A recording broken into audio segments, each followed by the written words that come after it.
All right, let's talk, you and I. Let's have a little discussion.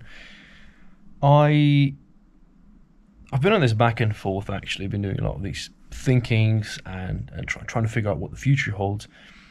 And I did something that I should have done many years ago, and that was to evaluate my past.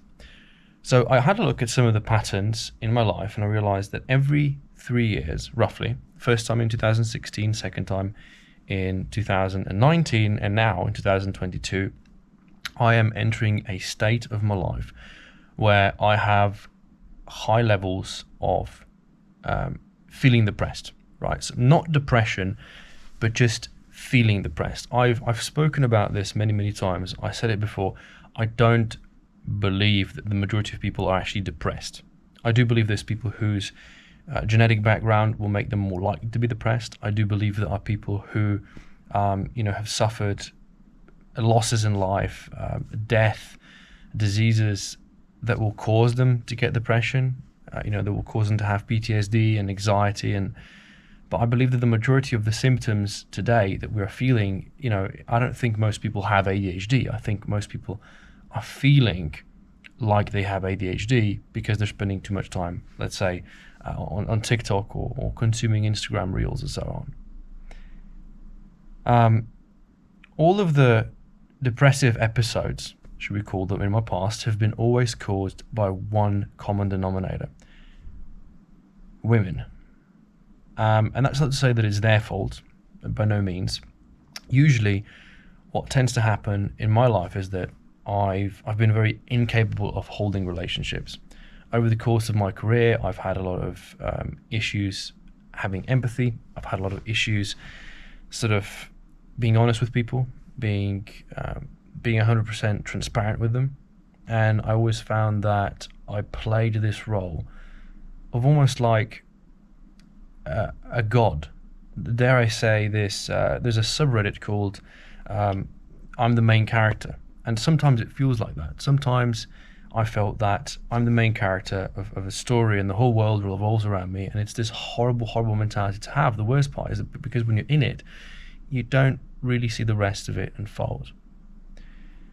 So, long story short, I have been on a self-improvement journey since the end of 2019, I should say the beginning of 2020 onward. I took a different philosophy on board. I decided to make some drastic changes in my life. And in 2021, so last year, about, say, year and a half to 2 years of self-improvement, I reached a point that I was very happy with. I was working as a student in this restaurant, and I was seeing promising futuristic endeavors. I was looking to get a promotion, looking to get full-time employment. I was dating this wonderful girl whom I met truly by accident through Tinder, a girl that I did not anticipate would play such a charismatic and important role in my life. And as time progressed, I began to experience two problems. On one hand, I became extremely obsessed with the idea of power, with the idea that yet again I'm this, wonderful, perfect individual with no flaws, and that the world revolves around me. And on the other hand, this comes hand in hand with huge amounts of insecurity. Because, see, fundamentally, I wasn't actually happy.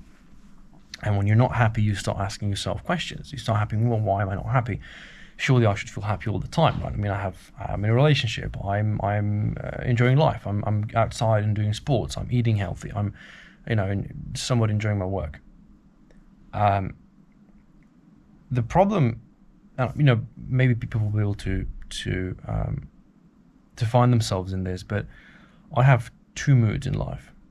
Either I'm overthinking everything, or I'm not thinking at all and just sort of going, with a not even a gut feeling, but necessarily just going with the flow. And neither are really good. Whenever you spend too much time overthinking something, you end up actually making a bad decision. And whenever you're not thinking about it, well, inherently you make a bad decision. So as time was running out, And as we were entering the month of August, it was a couple of things were going on in my life, but the short of it was that I had to make a crucial decision on which direction to take my future. Do I stay at this company? Do I leave? Do I try some kind of personal endeavor? Do I open a business? Do I go back into content creation? Do I do something in relation to content creation? Do I go into the realm of social media management? Do I try a different job, a different career path? Do I experiment around? And in the moment of being perhaps overwhelmed by a bunch of different decisions that a man can make, I felt that due to my unhappiness, I have to cut something from my life. I felt that there was an anchor. I felt that there was this incompatibility, that there was something that was holding me back, maybe not necessarily in the moment, but definitely in the future to come. And I made a conscious decision for the first time in my life ever, taking control of a relationship and saying, look, I don't want to continue this. I want to break up. I've never done that before. I've been in 3 relationships. The first one wasn't really one I would call a relationship, but in the second relationship, things were ended by the woman. And I think majority of relationships end because either one person just checks out of the relationship, stops sort of committing and being faithful, or being engaging. And I felt in the moment that was me. I felt sort of disassociated with her. I felt that I couldn't prove to myself even that I loved her, and that it would be unfair to continue a relationship with such an individual because you're just stringing them along. And I also thought, and I was convinced, that my source of unhappiness, or the lack of happiness, was the relationship. So I thought, I'll go around, I'll download Tinder again, I'll go on a dating spree, I'll have a little hoe phase or whatever, and I would focus on work. That's what I thought I was going to do. I was going to just, put my head down, go do work, finish my thesis, so that I can put a chapter of my life behind me, and that should make me a better person. Because you see, one of the words that I really hate using the word love. I think there's not a lot of things that can bring a man to his knees, right? Even the most masculine, independent man, he will crumble under love. Now, whether this is just, a mixture of emotions that we feel, whether it's a hormonal thing that goes on in your heart, in your mind, or in your body, there's a lot of explanations to what love actually is. But I think, in short, love is like anger and jealousy and everything in between. Anyway, I've had issues loving people. I've had issues loving things. I have this firm belief that a man only loves one thing and one person at a time. Meaning that if you fall in love with someone or something, like a hobby, then until you either find the next best thing, or you are able to let time sort of heal the wound, or there's a revelation that goes on, then you will constantly be tied to that previous thing.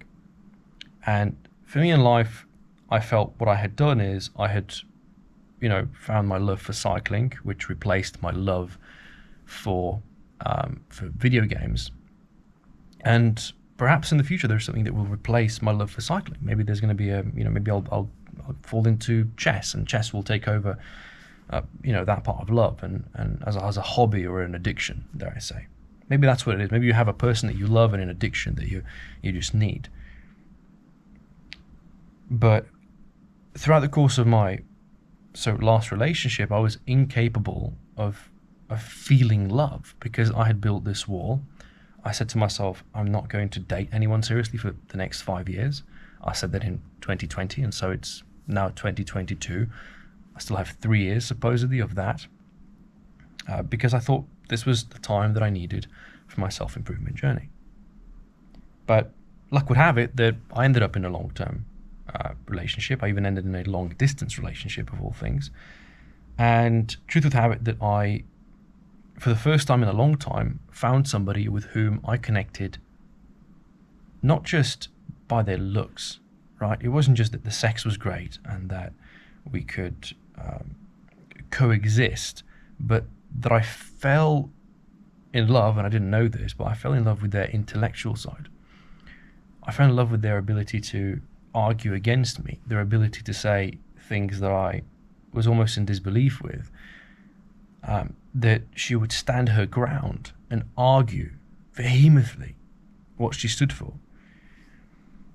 And in the moment of weakness, and this is something that I think many men suffer from, is in the moment of weakness, in the moment of insecurity and indecisiveness, what we do is we tend to choose the nuclear option. And for me, the nuclear option, and seeing that I've never been in a position where I could do this, I thought I should do something good for this person. I should cut ties with them. I should, tell them honestly that I don't, that I'm not capable of feeling love for them, whether this is because there was a subconscious bond to my ex-girlfriend, or whether it was because there's a plethora of factors. At the time, I did not know. So I cut ties with this girl, and I go back home. This was on vacation of all things. Made everything very, very ugly. And I get back home, I get into the work environment that I was in, and I start mass dating, basically.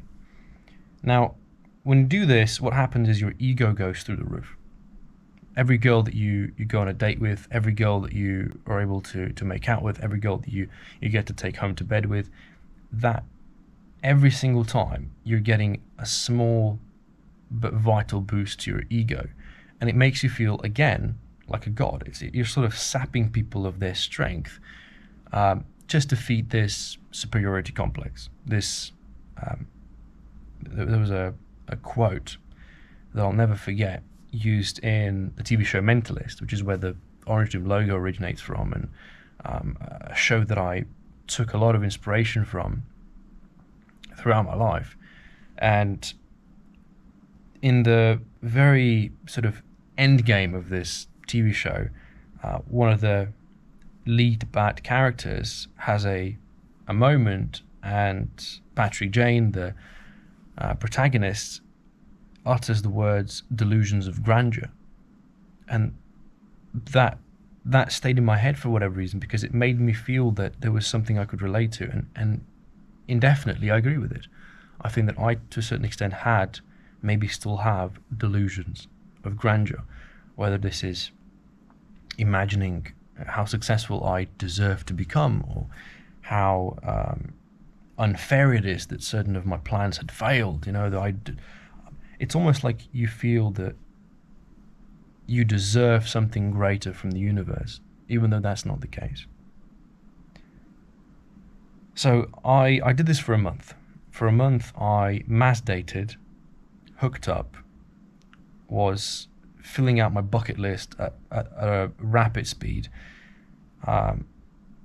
And whilst my ego maybe was getting filled up, I wasn't feeling necessarily a change in happiness. The state of happiness was staying more or less the same. There was this almost a silence or a void. And then there were some meetings, and I did some thinking. I had some conversations, and I realized that this job where I was staying, where I was planning to stay for another year or two, developing my craft, learning new skills, making money, I realized that they didn't respect me and I didn't really respect them, and that we weren't good for one another. That if I was to stay in this business, that regardless of whether or not I would stay in the business, I would be searching for more experiences, that I would get bored of that type of work, that I would want something else, that I would want a change, that I would want a new environment to work with. I realized that the work I was in was really not making me happy. If anything, it was making me miserable. It was giving me long work hours. It was giving me constant burns and injuries, and it was sapping time away from me. And the same day that I said, guys, this is it, I'm leaving. The same day that I finished my last day at work and I was driving home, I remember coming home and feeling free. I remember listening to the song Gin Soaked Boy by Divine Comedy, which is one of my all-time favourite songs, and I think will be almost the anthem of this third year of self-improvement journey. There's always been a song that I've associated. Every time I went through a depressive phase, I found there was a particular song or a genre or something that just in the moment was able to push me through. And that very night, when I went to bed, out of the blue, out of nowhere, came rushing thoughts of my ex-girlfriend, the one that I had just broken up with, the one that I set free, the one that I alleviated from her responsibilities and supposedly gave her freedom. And there was this weird feeling of almost regret. My stomach was feeling uneasy, and this went on for 5 days. 5 days, every single evening, I was starting to think about whether or not the decision I had made was the right one. And I fought valiantly to not contact her, because I'm a strict believer in the no contact rule, which means if you break up with somebody or somebody breaks up with you, whatever you do, don't contact them. But I needed to be sure, right? And so what I did was I messaged her, and we called each other on the phone. And the minute I heard her voice, I realized that I had a problem. That what I was feeling might actually be love. That it might actually be this mixture of regret and indecisiveness. And you see, I've always mentioned this wall. The wall is something you build to prevent yourself from getting hurt by heartbreak. It's a really logical and simple mechanism for you to say, look, I will date you, I will have sex with you, I will take you out on dates, all the thing, the whole lot, but I will stay closed, because if I don't commit my love for you, then I cannot get heartbroken, right? Heartbreak for me is one of the biggest pains, because the only thing superior to heartbreak is physical pain. And there's only so much physical pain that you can endure. There's only so much physical pain that is healthy for you to take in order to sort of displace the energy that you're feeling from mental exhaustion, mental suffering. And I think what happened is that in the moment that I had the realization, the moment that I was definitely stuck in a bit of a weird spot in life where, you don't have a job suddenly, you don't have a clear direction in life, you're sort of caught in a crossroads, and instead of there being two paths to choose from, there are suddenly millions of different options you can go down. And again, you're stuck in this thing where do I just follow my gut? Do I ask for advice? Do I, flip a coin, roll a dice? Do I think long and hard about this? Like, do I take psychedelics and try to clear my head from the inside? Do I meditate? I had to be certain. And I did something that I've never done before, but I met up with the girl. I went to see her, drove like 2 hours late at night, and we spoke briefly, and I could see that what had happened is that my wall had come down and her wall had just been built, and I knew for certain that I felt things for her, and the way that I would continue for the next section of my life would have to be done with this almost precision of a surgeon. At the basics of it are the following. When you love somebody and they have a wall and you believe that you are an imperfect person, it's not about changing, it's about evolving. Obviously, you dated someone. There was a reason you dated them. You dated them because you enjoyed spending time with them. And clearly they enjoyed spending time with you, right? There's one of the simplest explanations I love using is that the opposite of love is not hate. You never go from loving somebody to hating them. You go from loving them to being indifferent. And you go from hating somebody to being indifferent with them. Now, can you make the jump from one indifference to the other? Perhaps. Perhaps there are circumstances, but in the majority of cases, I've been cheated on in the past. I don't hate those people. I'm just indifferent because I used to love them. And you see, the suffering that we feel and this almost like meaningfulness, your natural response as a human being is that, especially if you're in a position like mine, would be to come crawling back, to beg, to plead, to apologize, right? To bear gifts, and none of that helps. None of that makes you more attractive. None of that makes it more likely that the other person would be willing to give you a second try, because you haven't shown potential of change. So what this journey of mine is about evolvement. Even if I say that my ultimate goal is to get back together with this girl, and even if the grand ultimate goal is to marry her, have kids, and settle down and start a family, in order to do that, I have to reach a level of confidence where I have not just returned back to my old form, but ascended it.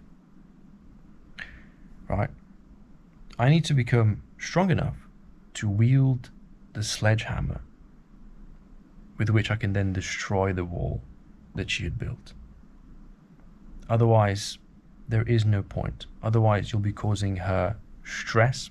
You'll be causing this individual insecurity issues, and most importantly, you'll be hurting yourself in the process. You will be denying yourself the ability to evolve, to become better, to become different, and to ascend to something greater, to make the evolvement. There's a simple reason why I'm saying this, and that's I've had a significant problem in the past, and I think as a man, men have always been this more masculine, less fragile sex. And we've been taught and brought up, and I believe it is correct so, that a man doesn't cry, that a man doesn't show emotions, that a man doesn't shouldn't complain and whine, and it's not to say that we don't do these things. We do them on a daily basis. Okay, to say that I don't cry or show emotions is ludicrous, but it's about understanding when and how to show those emotions. It's about understanding in what circumstances and under what circumstances we show the emotional value of us. I made this video because so many men are stuck in this perpetual state of depression. They're stuck in their video games, they're stuck in their porn, they're stuck in their comfort zone, whatever it might be. It could be junk food, it could be, there's no sunshine within these people's lives. They're not working out, they're not trying to get out there in the world, they're not communicating, they're not getting dates, they're not getting laid, they're becoming sad and angry. And I know this because, if I consider myself a average man, right? Let's say that I'm average at everything. This used to be a running meme back in the day, but let's say that I'm absolutely average in everything that I do in life. That would still make me much better than the majority of people who are constantly suffering from some sort of, self-deprecation. The average man, I believe, doesn't feel self-confidence. He doesn't feel like on top of the world. Even, I think even if they fake it, they won't make it because their self-esteem has been so robbed and so destroyed and so annihilated. And a lot of men, I believe, don't feel like they belong in the world. There's a reason why male suicide rates are so high, right? Why depression keeps rising. And I think for myself, I think I'm a strong individual. I think I have people who know me, they know I'm very strong by character, that I'm very disagreeable. I love disagreeing with people. I'm very harsh. I'm very traditional. I am open to debate, but I can be very aggressive. I would say that I'm a very tough motherfucker. And I know how easily I crumbled. Not once, not twice, many times in my life. And I know that I will crumble again because it's part of the process. It's part of the remolding. You have to think of it like, any craft in the world, whether it's making clay pots or whether it's, crafting a sword, you have to take the material and you have to put it through some sort of process, whether it's, softening it with water, whether it's softening it with heat. There's always a process which we use in order to soften the material before we can mold it.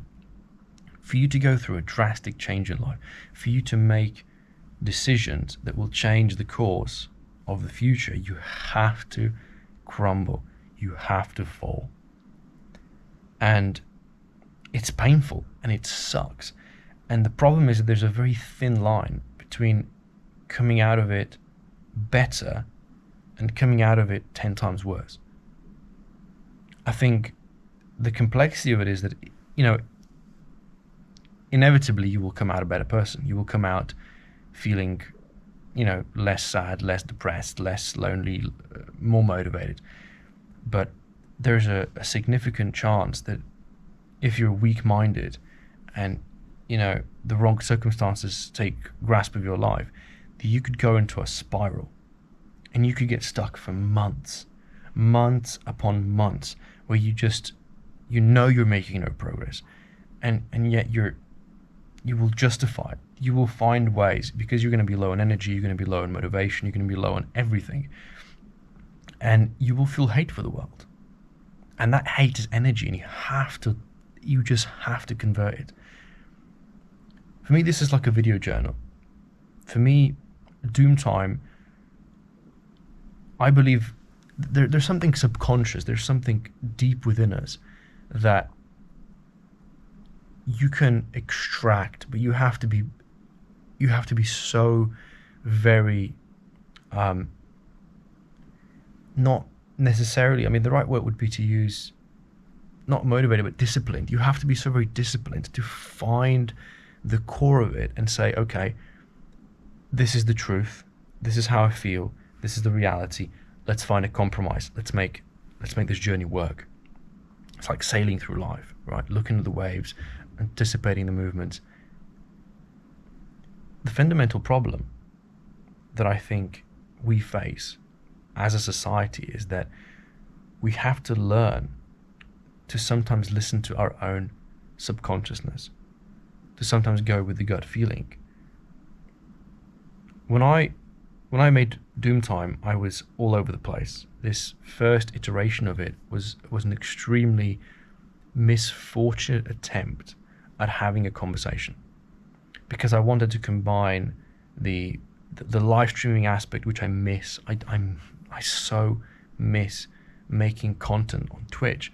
I miss having a live conversation with an audience. I miss having those moments that people clip, and there's a memory that's shaped there. I miss having arguments, but that's part of life. That's part of life is living and letting go.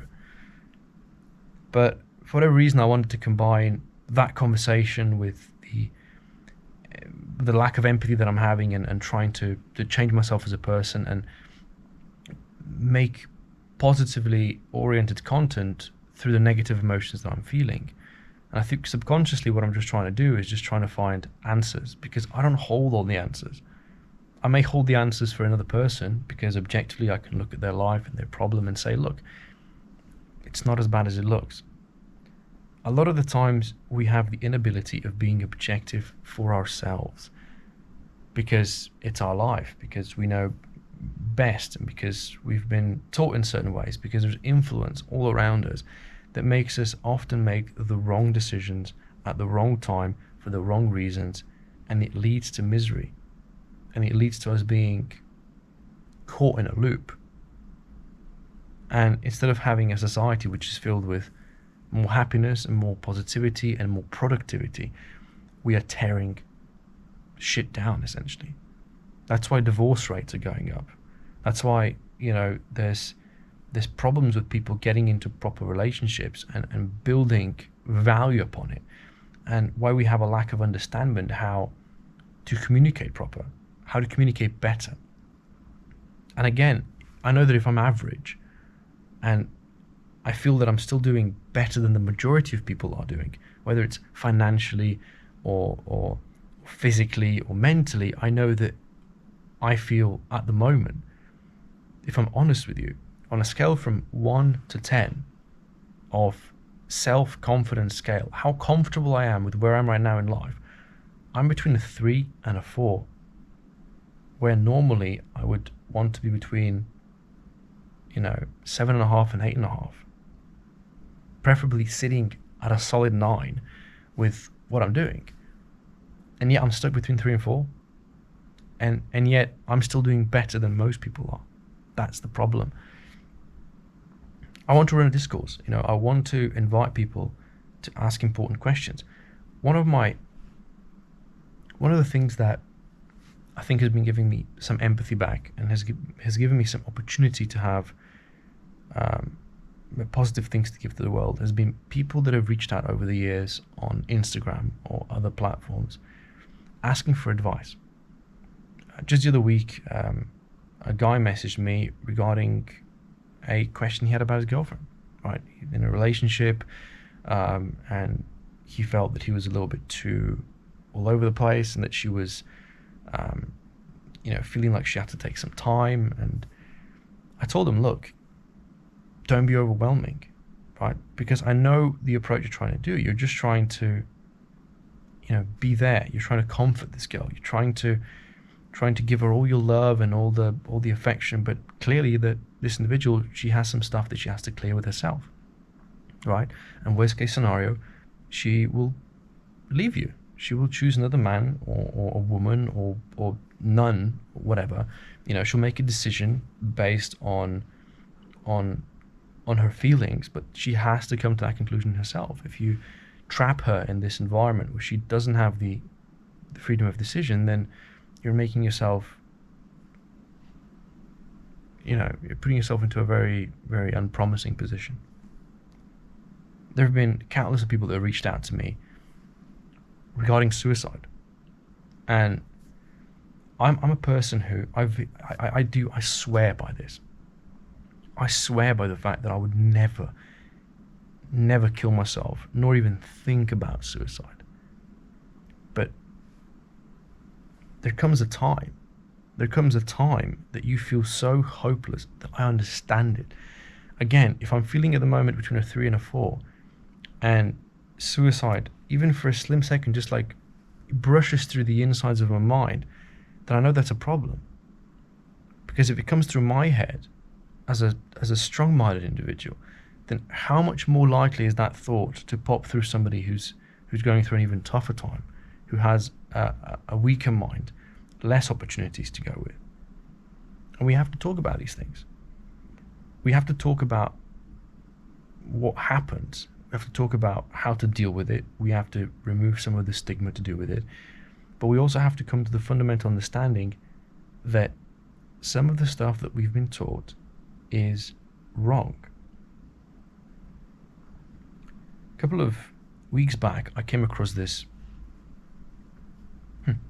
Maybe it was to myself, it feels like a genius idea, but genius idea is only a genius idea until you talk to people about it, and then they immediately tell you how, well, somebody else has done it, yep, and that's been done, and this has been done. It's very difficult nowadays to make something that doesn't exist yet. But one of my lead frustrations has been that I've never appreciated school, and I feel like the stuff that's being taught isn't relevant to the average person, and the general information that you should be giving to people goes far deeper than that. It relates to, financial independence, your ability to invest and understand the law system and understand opening a business and the essences and the basics of taxes and stuff, that there's a whole plethora of things that we have to learn and teach people about their psyche, about mental and physical health and strengths, about ways to improve it, to work on it, ways to become a better person.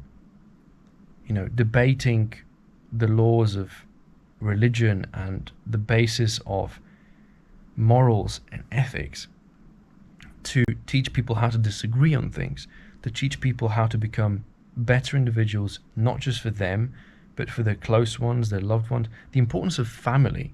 This is what I didn't think about until the other night. I was riding home with my bike, and I've been in many relationships, and the questions of kids and I've never thought about it. I've never actually spent time and thought to myself, it's going to be time for you to optimally settle down, have children, start a family. And the importance of family struck through my head, and I realized just how beautiful this concept is. The concept that you commit to an individual, you have kids with them, you give these kids all your love and your affection and the ability to give them something greater. That is something that should be talked about. It's something that should be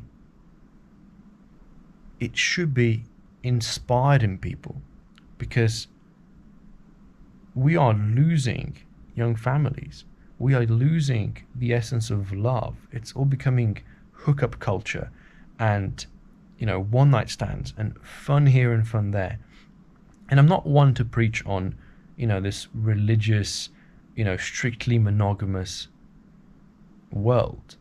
But there's a reason why the background of many religions was built the way it was built, because it's built under the pretense that the civilization continues. Our ultimate goal as a human race should be to survive, not to destroy one another. And then there's another aspect of life, which I call love. This is a whole cloud of information regarding, your hobbies, the sports that you do, the activities that you partake in, even video games. They fall under the category of love, because there's certain things that you just inherently have a loving relationship and a loving feeling for, and it's right, it's good, and these things should be inspired in people, and we should talk about these things. So I'll tell you what my desire has been. I'll tell you what my future holds for me if things go the right way. So at the moment, I'm looking for a job, and I've applied for some different cooking positions, whether it's head of the kitchen, whether it's sous chef. I've applied for some leading positions, because I find myself much more, that I would enjoy and be much more potent in a position of a leader, the position where I'm in charge of a team and I'm able to sort of extract all the positive and the best of the individuals. At the moment, it's about two things. It's about finding my career path.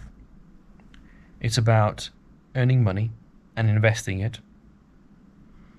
And number three is about figuring out what kind of business I'd want to start. Well, there goes my coherence. Had to run to go to get a job interview, out of all things. I think what I was last talking about was business, right? Going into an environment that is more built from within, dare I say, and to feel that you're contributing something. But these are all ideas, and maybe I'll wrap this up. And the lead part of self-improvement journey, or rather the evolvement journey, is not to spend too much time dwelling on the ideas, but rather on the actions. Because for a long portion of my life, I was stuck in this idea world, right? And on average, I'd say an idea is about 10%, the rest is execution. So even though you might have the world's greatest idea, executed poorly, it won't work. And I learned this, frankly, through YouTube, because you get an idea for a video and you make it, and you realize that even though it's a brilliant idea, maybe the thumbnail wasn't good. Maybe the title was wrong. Maybe the description. Maybe it was just You uploaded at the wrong time. Like all these factors that come into play. But this is what I invite you to join. I invite you to ask questions which are crucial. I invite you to be critical of yourself, critical of your life decisions, and I for sure want to keep the discourse going, because even though the majority of people might not be interested and will just think, I think when you make content which is not inherently positive and not inherently all stimulated in joy, the people are sort of repelled by it. But this is reality we're talking about. These are actual things happening to actual people, and you will have these phases in your life. You'll have these moments, whether this could last for a couple of hours, days, weeks, months. For some people it could last for years. And if we do not talk about it, and if we stigmatize it, and if we share hatred on people because they're being honest, then what does that tell about us, right? Because I used to be like that. I used to sort of feel, what a loser. But that's because at a moment in time that everything's going well for you, you're getting all sorts of cocky, then there comes a moment that you're the one who needs advice. You're the one who needs guidance. You're the one who needs self-reflection.